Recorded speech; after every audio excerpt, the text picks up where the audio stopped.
Hi friends, happy Tuesday. If you're following me already, you know that I love to bake. Most of the recipes I use are all from my mother, who passed away in 2020 from MS. I like to bake in her honor. With that, I'm gonna give you my most prized recipe of all time, and that is her dinner rolls. The best rolls you'll ever have.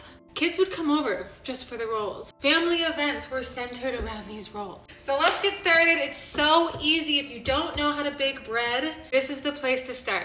They're so delicious. People are gonna think that you spent hours in the kitchen making them, but really it only took you an hour. Starting off simple, we're gonna scald 2 cups of milk. Easy. I use whole milk, organic. Milk is scalded. I'm just gonna let it cool down a tiny bit. In the meantime, I put together in a bowl 2 tablespoons of sugar, 2 tablespoons of butter, and 1 teaspoon of salt. That's all you have to remember. Set aside. I'm gonna be using active dry yeast. It calls for a tablespoon of it. The packages have a little bit less than that, so I usually do like a packet, whatever needs to be added to it. Add the milk. Stir it. I'm so out of breath for no reason. It never ends. Okay, now that the milk has cooled down to lukewarm, you don't want it scalding hot.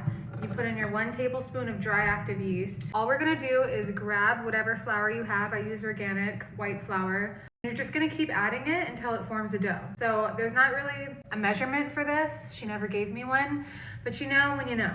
Whew. Okay, taking the rings off. Chubby fingers. So you see how this consistency is still too doughy, it's too sticky. I'm gonna add about a 1/2 cup and just keep kneading it in. So we're at about 3.5 right now, and this is starting to feel good for me. Okay, so I got it to a good consistency. This part's really easy. She's beautiful. Put her in a bowl. I have my oven preheating at 350. I'm gonna put this on the top of the stove so it just gets a little bit of that warmth and it helps it rise. Let it sit. So we're just gonna grease a pan with butter. Once they're in the pan, we're gonna let them rise one more time. Pop them in the oven for 20 minutes at 350. I hope you guys enjoy this recipe as much as I do. Let me know how you like it. Have a good night.